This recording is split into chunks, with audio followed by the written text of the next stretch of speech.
I want to talk about disunity among the Christians. There's a lot of disunity among the Christians, and not just here, but around the country. I run into this everywhere I go. And Patrick and I was talking during the week, and this really needs to be dealt with because it should not be happening, but it is.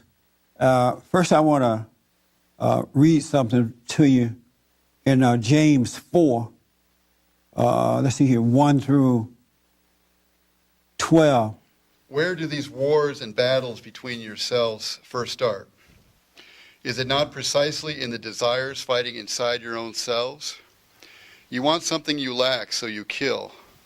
You have an ambition that you cannot satisfy, so you fight to get your way by force. It is because you do not pray that you do not receive. When you do pray and do not receive, it is because you prayed wrongly, wanting to indulge your passions. Adulterers, do you not realize that love for the world is hatred for God? Anyone who chooses the world for a friend is constituted an enemy of God. Can you not see the point of saying in Scripture, the longing of the Spirit he sent to dwell in us is a jealous longing? But he has given us an even greater grace, as Scripture says. God opposes the proud, but he accords his favor to the humble. Give in to God, then resist the devil, and he will run away from you. The nearer you go to God, the nearer God will come to you. Clean your hands, you sinners, and clear your minds, you waverers. Appreciate your wretchedness and weep for it in misery. Your laughter must be turned to grief, your happiness to gloom. Humble yourselves before the Lord, and he will lift you up. Brothers, do not slander one another. Anyone who slanders a brother or condemns one is speaking against the law and condemning the law. But if you condemn the law, you have ceased to be subject to it and become a judge over it. There is only one lawgiver, and he is the only judge and has the power to save or to destroy. Who are you to give a verdict on your neighbor? All right, thank you. Oh. Isn't that interesting? Did you guys understand that, ladies? Yeah. What I've noticed is that there are people who call themselves Christians, but they're only Christians for a little while. They'll be a Christian until you agree with them, as long as you're agreeing with them and stuff like that. But as soon as you disagree, they become a sinner again, a child of Satan. And then they go out and they start bad-mouthing each other and, just doing weird things to each other, saying weird things. And then they say it to other Christians who are willing to hear it, And I'm not understanding what's on the mind of people who say that they are born again and can be this way with one another. And I see it, like I said, not just in, our congregation, but I see it when I travel and speak to other Christian groups and organizations. There's a lot of backbiting and gossip and dishonesty that's going on. And I have to say that you cannot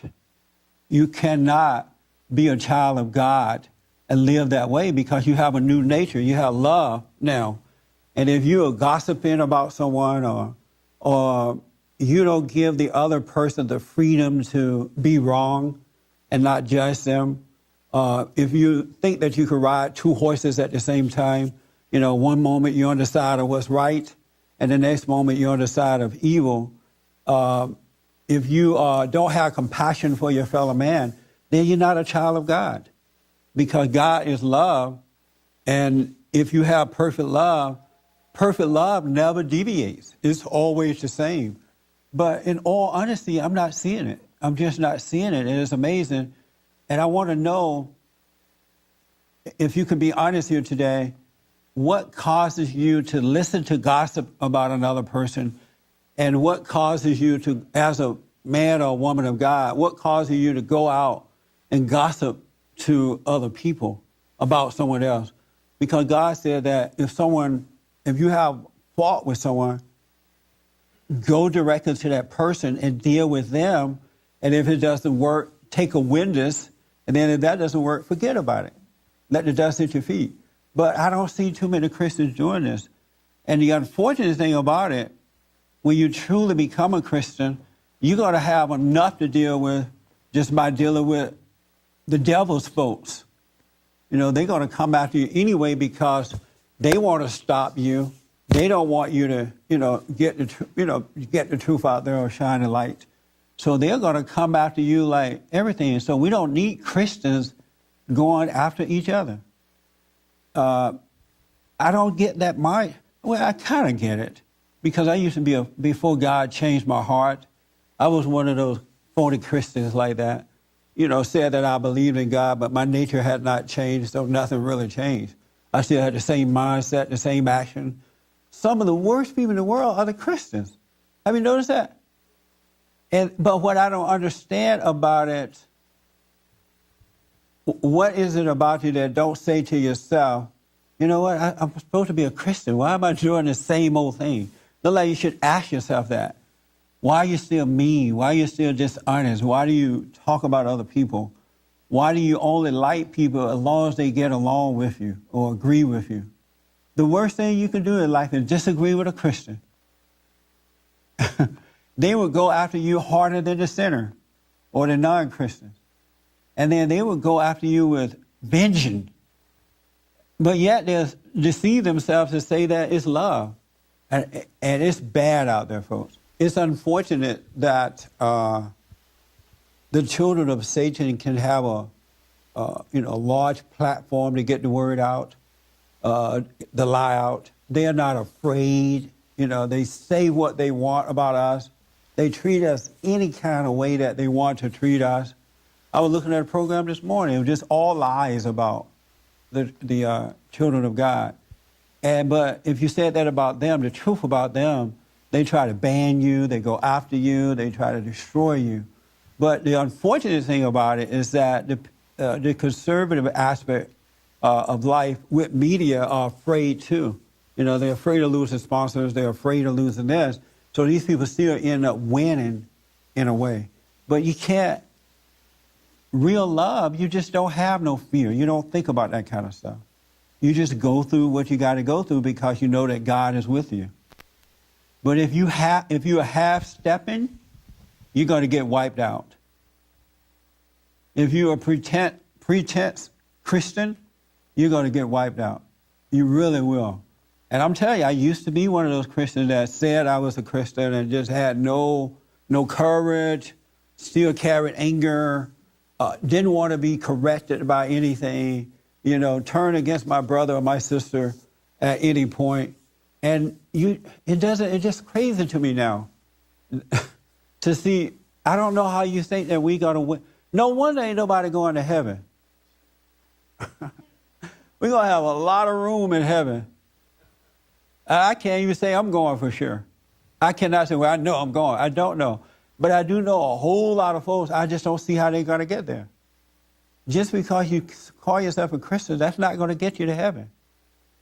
Heaven is here and now. You got to live now. You got to be the light now. And then hopefully God will let you in when you drop your body. Christians are some of the worst of the worst. And there is no self-correction. It starts with you first. The only reason you're gossiping about someone else, because something is lacking in you. The only reason you're fighting someone else, because it's lacking in you. The battle is in you, but you won't recognize that you'll go out and kill somebody else for it by going after them and being mean to them and whatever. It's in you. You got the problem. But your ego won't let you see that you have the problem. Yes, Patrick. I have seen lately that I am the problem, and that these liberals and these leftists, they're very vicious. Yeah. But I'm very vicious. Yeah. And so, I used to look at myself as being somebody apart. I'm a conservative. I'm a whatever flag waver. I'm a Christian. There's really no difference because what's inside of us is the same as what's inside of them. Yeah. There's really no difference. That's right. And that's why we're not winning this battle in the manner that we could and should be winning, because you really got two devils fighting against each other. One pretending to be a Christian, and the other one is devil all the way. So you can't win like that. And the best way to overcome that is to recognize that. You got to recognize it's you. It's in you. Anytime you listen to some crap about somebody else, then you're a child of Satan. Because you would correct that person. Why are you talking about this person behind their back? Go to them. I'm going to let them know you said it. I got a reaction from that. You would never do that, huh? No, I'll come to you in a minute. Yes. You know, and the way that I saw this happening with me was definitely, you've been talking about the thoughts for a long time. It was definitely through the thoughts. Yeah. It was definitely through judgment, thinking that I was right about things, and in my mind, thinking I was right. I don't even say it's my mind, because it's not me. I don't believe it's me now. No, it's not. But I really, got into a situation where I was looking at things and looking at other people in a certain way, and it totally looks a certain way, and it isn't that way. It isn't that way. It's not like I was, whatever spirit was driving me was, or I wanted to do certain things, but it had me looking at things as if that was the truth. And so I followed the truth as I saw it in a dark way. Yeah. One other thing regarding... One thing that you can know, just to add to what you said, hopefully to help somebody, one thing you can know about God's truth, the real truth, it's never going to make you hate your fellow man. It would not allow you to be angry at your fellow man, emotionally angry at your fellow man. And I know that people can learn the truth and they kind of suppress emotion too, and they're like, oh, I got it. But God's love is never going to allow you to try to go after your fellow man or fellow woman. It's going to cause you to have compassion for them. And then when they go after you, you're not going to feel the pain of them coming after you. You're going to have compassion for them because you're going to know that they're being controlled by their father, the devil. And you wish that they could see that, because if they could see it, they could wake up and get better. You still won't personally go after your enemy if they came after you. You would deal with them appropriately, but you would not go after them. There's nothing in you that want to go after your fellow man. God take all that away from you. And if your fellow man is wrong, you see, or woman is wrong, you see that they're wrong, but you don't feel anything. You have compassion for them. How'd you like to sponsor the most timely and useful conference for fatherhood and men anywhere? My name is Patrick Rooney. I'm the Director of Development at Bond. I'd like you to contact me right now to take advantage of a great opportunity. Limited sponsorships are available now for Bond's upcoming 3rd annual conference on fatherhood and men, which we're hosting Saturday, June 16th in Los Angeles. Your sponsorship will help establish you as a champion in our drive to rebuild men and fathers and restore our families and our country. Several sponsorship choices are open to you. Premier, contributing, and even individual sponsorships are available.